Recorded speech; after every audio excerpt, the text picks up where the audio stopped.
Hello दोस्तों। आज हम करेंगे आर्कोलॉजी का टॉपिक। कौन सा? Role of science in archaeology, कि साइंस का क्या महत्व है आर्कोलॉजी के अंदर। रोल ऑफ साइंस इन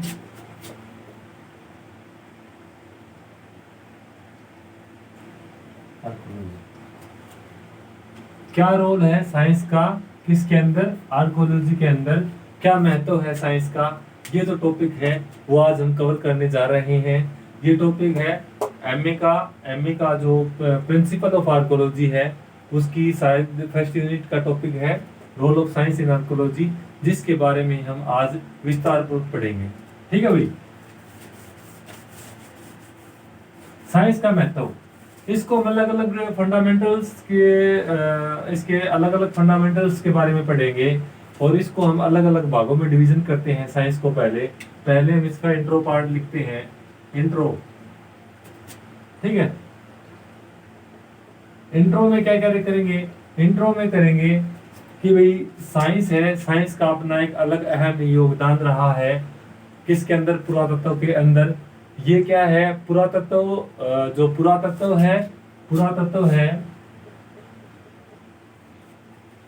विज्ञान है, पुरातत्व विज्ञान के बिना अधूरा है। पुरातत्व विज्ञान के बिना अधूरा है। ठीक है भाई। पुरातत्व है वो विज्ञान के बिना अधूरा है। साइंस के बिना इसका कोई महत्व नहीं है, इसका अपना अलग से कोई महत्व नहीं है। इसको दिशा कौन प्रदान करता है? साइंटिफिक दिशा कौन प्रदान करता है? साइंस ही पुरातत्व को दिशा प्रदान करता है भाई। इस प्रकार से हम इसका इंट्रो लिखेंगे। इसके बाद भी हम इसको अलग अलग भागों में डिवाइड कर देते हैं। कैसे कर देते हैं देखिएगा। साइंस का पहला पार्ट हम लेते हैं, मान लीजिएगा जैसे कि नंबर 1 रसायन विज्ञान।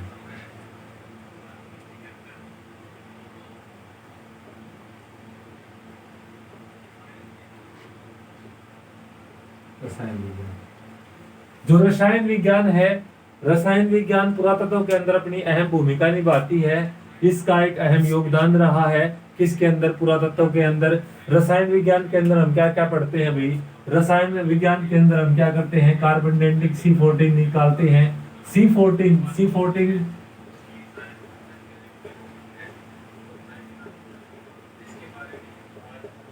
कार्बन डेटिंग एक विधि है जिसके द्वारा हमें क्या करते हैं? काल निर्धारण करते हैं। क्या करते हैं? काल निर्धारण करते हैं।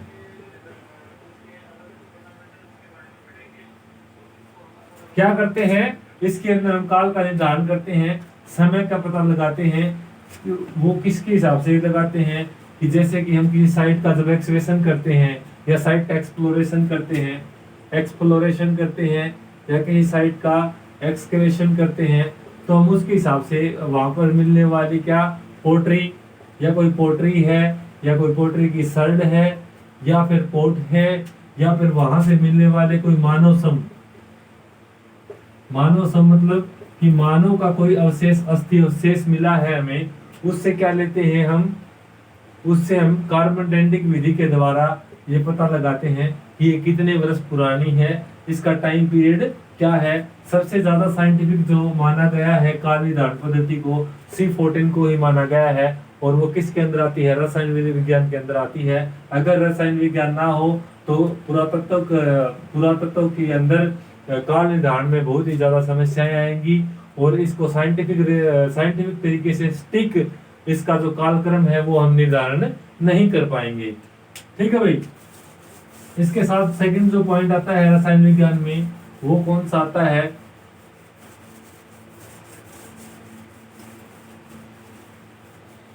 देखिएगा भाई, आप लोगों ने बहुत से पोर्ट शर्ट देखे होंगे। इस प्रकार से पोर्ट बने हुए होते हैं जो आप लोगों ने दिखाई दिए होंगे। इनके ऊपर क्या होता है? इनके ऊपर अलग अलग प्रकार की कोई ज्यामितीय कलाकारी होती है या फिर इनके ऊपर कोई पीपल के पत्ते के जैसा कुछ अलग अलग प्रकार के वनस्पतियों के मार्क्स हमें जो मिलाई दिखाई देते हैं। अलग अलग कलर, डिफरेंट कलर हमें दिखाई देते हैं यहाँ पे। ठीक है। डिफरेंट कलर, कोई ब्लैक है, ब्लैक एंड रेड, या चॉकलेट कलर भी दिखाई देता है। ये जो कलर हैं, इन कलरों के बारे में जानकारी कौन देता है? रसायन विज्ञान ही हमें रसायन विज्ञान ही हमें बताता है कि ये जो कलर हैं, ये कलर किस प्रकार से बनाए गए हैं, किस प्रकार का मिश्रण, कौन कौन सी वनस्पतियों का मिश्रण इनके अंदर हुआ है और किस प्रकार से इनको बनाया गया है। आप लोगों ने देखा होगा कि आज लगभग 5000 साल होने के चले हैं, लेकिन फिर भी जो आज हमें पोर्ट मिलते हैं उनके ऊपर आज भी वैसे का वैसा ही कलर के द्वारा की गई जो पेंटिंग है वो फेड नहीं हुई है। ये क्या रीजन है? इसका कोई ना कोई साइंटिफिक रीजन है कि वहां पर वनस्पतियों के द्वारा इस प्रकार कलर का यूज किया जाता था। इस प्रकार की जो सभी की सभी जो चीजें हैं वो रसायन विज्ञान के अंदर आती हैं। C14 के द्वारा जो स्पेसिफिक जो हड़प्पन सिविलाइजेशन की अगर हम बात करें, इंडस सिविलाइजेशन की अगर हम बात करें, तो उसका जो टाइम पीरियड है वो का इस C14 के द्वारा 2500 से 1750 BC के बीच हम निर्धारण करते हैं। ये किसके द्वारा संभव हो पाया? C14 के द्वारा। और C14 किसका अहम हिस्सा रहती है? रसायन विज्ञान का। ठीक है भाई, ये पढ़ा हमने रसायन विज्ञान का। सबसे पहले कौन सा पार्ट लिया हमने रोल ऑफ साइंस के अंदर? रसायन विज्ञान। अब इसके बाद पढ़ेंगे नेक्स्ट जो पॉइंट है, साइंस का जो नेक्स्ट भाग है कौन सा है? भौतिक विज्ञान। कौन सा पढ़ेंगे भाई? भौतिक विज्ञान पढ़ेंगे।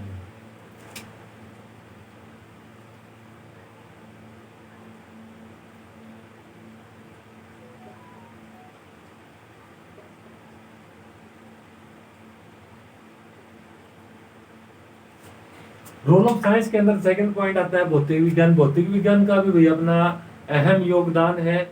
यह भी अपनी अलग पहचान रखती है। यह अपनी क्या रखती है? एक अलग पहचान रखती है। किसके अंदर? साइंस के अंदर एक अपनी अलग पहचान रखती है भाई।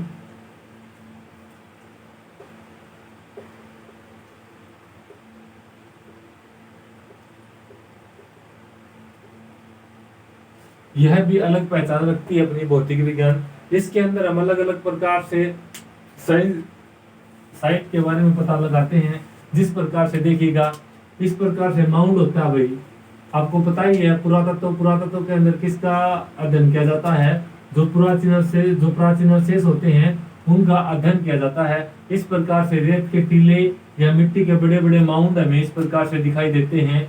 और इन माउंटों में जो प्राचीन जो सभ्यताएं दबी हुई है उनको हम एक्सवेशन और एक्सप्लोरेशन के द्वारा, एक्सवेशन मींस इनका जो साइंटिफिक इनकी खुदाई करके या फिर ऊपर से जो इनका सरफेस है, इसके ऊपर वर्षा आदि होने की वजह से क्या होता है? वर्षा वगैरह होने की वजह से ये जो ऊपर वाला जो सरफेस वाला पार्ट है ये बहकर नीचे की तरफ जाने लगता है और इससे क्या मिलते हैं? हमें यहाँ से प्राचीन अवशेष प्राप्त होने शुरू हो जाते हैं, जिसके भी आपके ऊपर हम पुरातत्व के अंदर इतिहास का निर्माण करते हैं। ठीक है भाई, प्राचीन अवशेषों को दो प्रकार से हम प्राप्त करते हैं। नंबर एक, एक्सप्लोरेशन के द्वारा, एक्सप्लोरेशन। नंबर दो, एक्सवेशन।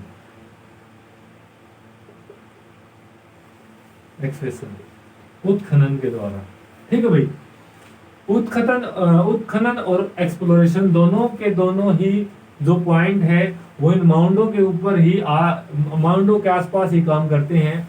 देखिएगा, एक्सप्लोरेशन तो आपको बता दिया। एक्सप्लोरेशन होता है एक साइंटिफिक स्टडी होती है जिसके द्वारा हम क्या करते हैं? इसका उत्खनन करते हैं और उसके द्वारा जो प्राचीन अवशेष हमें मिलते हैं उसके भी आपके ऊपर ही हम इतिहास का जो आगे का जो सभ्यता के बारे में पता लगाते हैं।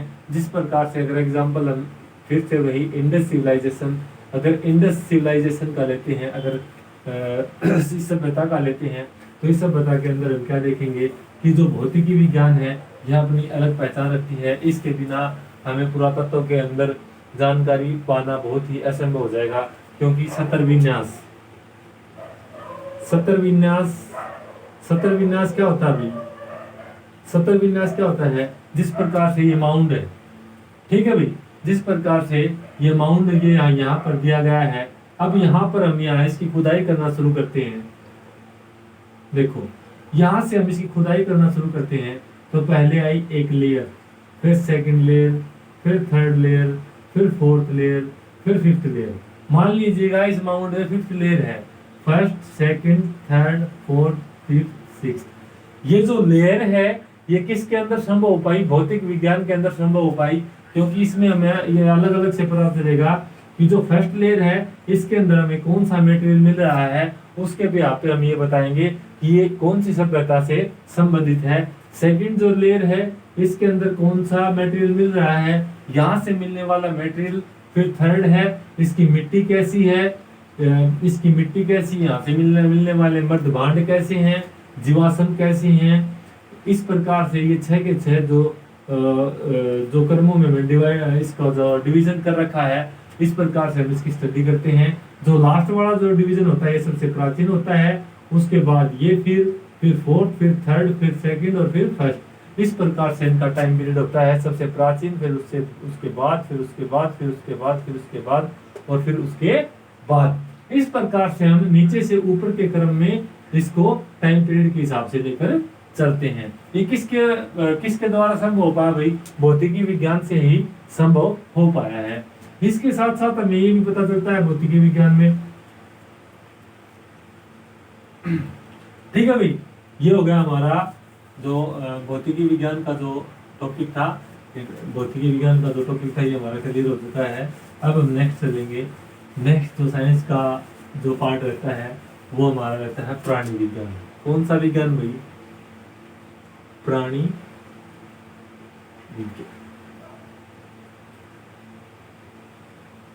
इसको थर्ड पार्ट मान सकते हैं। प्राणी विज्ञान के अंदर भी क्या है, देखा आप सभी लोगों ने पढ़ा भी होगा और समझा भी होगा। 6th स्टैंडर्ड से हड़प्पन सिविलाइजेशन हम एनसीईआरटी की बुक के अंदर पढ़ते आ रहे हैं। तो आप लोगों ने सभी ने पढ़ा होगा कि हड़प्पा सिविलाइजेशन के अंदर कुत्तों के अवशेष मिले हैं। कुत्तों की वे लोग, हड़प्पा के जो लोग थे वो कुत्ता पालते थे, बकरी रखते थे, खरगोश था, उनके पास मछलियां थी, बकरियां थी। ये सभी की सभी जो चीजें हैं ये किसके अंदर आएंगे? प्राणी विज्ञान के अंदर। क्योंकि प्राणी विज्ञान के अंदर ही हम इनकी साइंटिफिक स्टडी कर सकते हैं कि वो लोग इनका पालन पोषण करते थे या उनको खाते थे, किस प्रकार से उनका यूज करते थे, वो लोग इनसे हम किस प्रकार से, वो लोग इस हड़प्पा सभ्यता के लोग किस प्रकार से इन जीव जंतुओं से संबंध रखते थे। ये सभी की सभी जो चीजें आती हैं वो प्राणी विज्ञान के अंदर आती हैं। एग्जाम्पल के तौर पे हम ये दे सकते हैं कि भाई एक्सकवेशन के दौरान हमें मानव जो समाधि मिली है, इस प्रकार से बरियल मिले हुई हमें, इस प्रकार से मानव की बॉडी का जो स्ट्रक्चर इस प्रकार से मिला है और उसके साथ साथ कुछ मर्द भांड भी रखे हुए इस प्रकार से हमें मिले, आगे पीछे आभूषण रखे हुए। तो इसके साथ क्या मिला है भाई? कुत्ते का शव, मतलब कि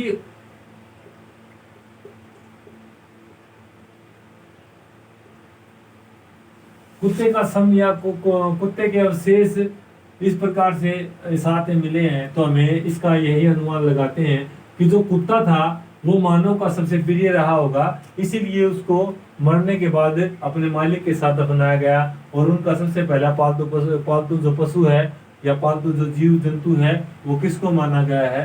कुत्ते को ही माना गया है। इसके साथ साथ भी जो पोर्ट हैं, इन पोर्टों के ऊपर डिजाइनिंग भी मिलती है। कहीं पर हमें हिरण की डिजाइनिंग मिलती है भाई, हिरण की, डियर की, कहीं पर हमें हिरण की डिजाइन मिलती है, तो कहीं पर हमें खरगोश वगैरह, मछली वगैरह, इन सभी की क्या मिलती है? हमें यहाँ पर पेंटिंग देखने को मिलती है, जिसके आधार पर हमें पता लगता है कि प्राणी विज्ञान के अंदर हम यही स्टडी करते हैं कि इन जीव जंतुओं से हड़प्पा के लोग, जो हमारे प्राचीन मानव के जो लोग थे, वो प्राचीन जो मानव थे वो इनसे क्या थे? संबंधित थे। वो इन सभी से संबंधित थे, इन सभी को वो जानते थे, इनका पालन पोषण करते थे। अच्छा भाई, इसके साथ साथ हम एक बात और पता लगती है कि वो लोग क्या करते थे, जैसे कि बैल का पालन, जैसे कि बैल को पालते थे या फिर हिरण को भी साथ रखते थे। ये सभी की सभी चीजें हम उनके जो मिलने वाले जो जीवाश्म जो उनके जो मिलने वाली जो हड्डियां हैं, जो इनकी जो मिलने वाली हड्डियां हैं, इन हड्डियों से के ऊपर अगर मान लीजिएगा किसी पशु की अगर हमें हड्डियां मिली, क्या मिली, पशु की हमें हड्डियां मिली, और उस हड्डी के ऊपर किसी कटर के इस मान लीजिएगा चाकू के या छुरे के उसके हड्डी के ऊपर निशान मिलता है, तो हम क्या अनुमान लगाते हैं कि जो हड़प्पन वासी जो लोग थे इस पशु का क्या करते थे, शिकार करते थे, उसे खाते थे। ये सभी की सभी चीजें किसके अंदर काउंट होंगे भाई, प्राणी विज्ञान के अंदर हम ये सभी की सभी चीजें हम इसके अंदर काउंट कर सकते हैं। ठीक है भाई, ये रोल ऑफ साइंस का जो थर्ड पॉइंट था ये हमारा क्लियर हो गया। अब आता है लास्ट एंड फोर्थ पॉइंट, कौन सा,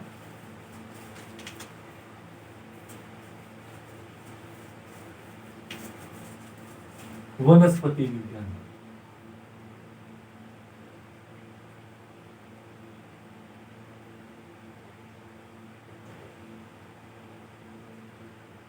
ये लास्ट पॉइंट है भाई, वनस्पति विज्ञान।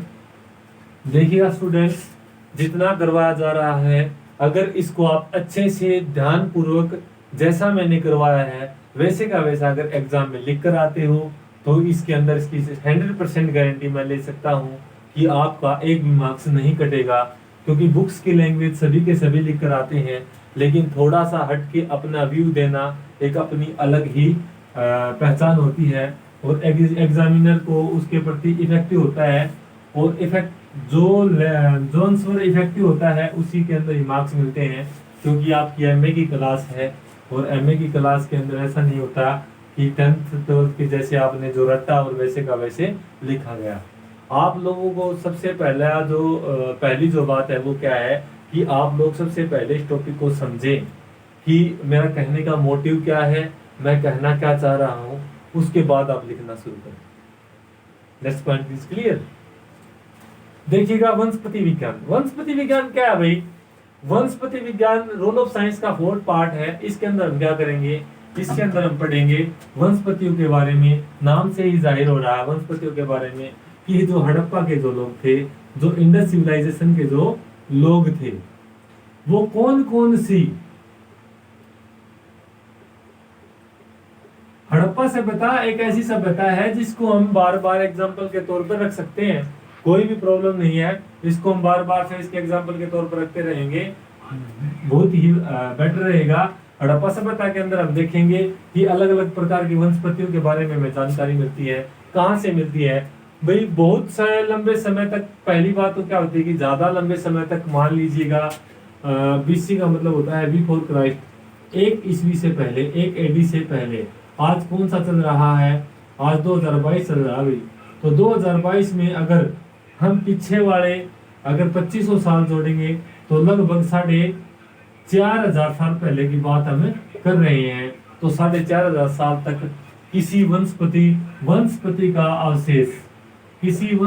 का अवशेष मिलना बहुत ही मुश्किल हो जाता है, लेकिन फिर भी बहुत सी चीजों के अवशेष हमें प्राप्त हुए हैं, जिसकी जो स्टडी है हम किसके अंदर करेंगे, वनस्पति विज्ञान के अंदर हम करेंगे कि जो हड़प्पा सभ्यता के जो लोग थे वो किस चीज की खेती करते थे, कौन कौन सा अनाज वो उगाते थे, और किस किस अनाज से वो परिचित थे और किस से वो अपरिचित थे, कौन कौन से पेड़ पौधे उनके यहाँ पर होते थे, उनकी जलवायु के अंदर कौन कौन से पेड़ पौधों की फसल का वो प्रयोग करते थे।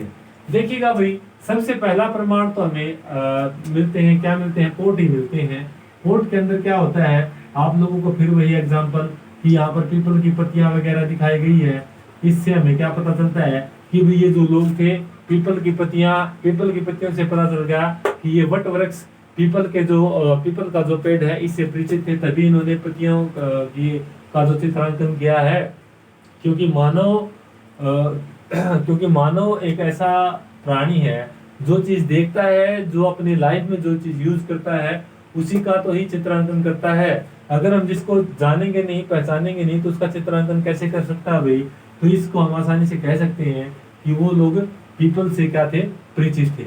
इसके बाद में भाई बात करते हैं एक्सकेवेशन के दौरान।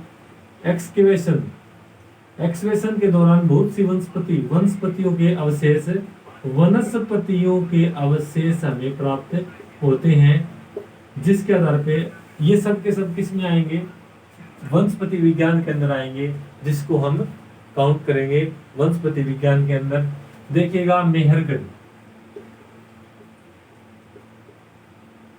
मेहरगढ़ से हमें भाई क्या होता है, कार्बनकृत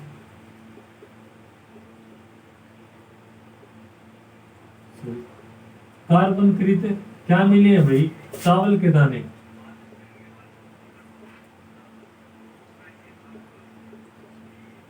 मेहरगढ़ से कार्बनकृत चावल के दाने मिले हैं, जिससे हमें पता चला कि जो हड़प्पा सभ्यता के जो लोग थे वो चावल का प्रयोग करते थे, चावल को खाते थे या चावल का धान को बोते थे।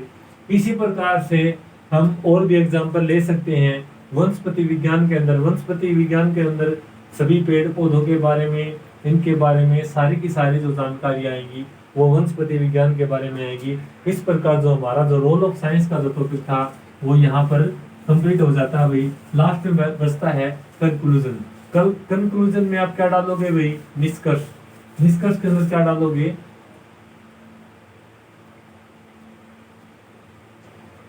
निष्कर्ष के अंदर आप डाल सकते हो कि इस प्रकार से हम यह कह सकते हैं कि साइंस का महत्वपूर्ण योगदान रहा है पुरातत्व के अंदर। ये दोनों के दोनों विषय एक दूसरे के पूरक रहे हैं, ये दोनों के दोनों विषय क्या रहे हैं, एक दूसरे के पूरक रहे हैं। एक विषय के बिना दूसरे विषय का कोई अपनी पहचान नहीं रखता है। पुरातत्व का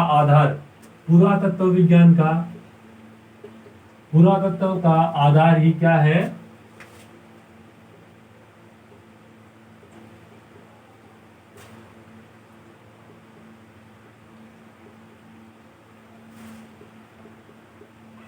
यह कहना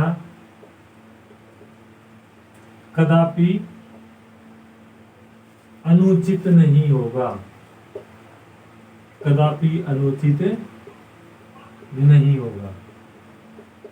इस प्रकार से हम इसका निष्कर्ष लिख सकते हैं भाई। अगर आप लोगों को समझ में नहीं आया हो, अगर कोई डाउट रहता हो तो आप कमेंट बॉक्स में डाल सकते हैं, और इस वीडियो को ज़्यादा से ज़्यादा लाइक करें, सब्सक्राइब करें। थैंक यू, ताकि हम आपके लिए अच्छी से अच्छी और वीडियो लेकर आ सकें।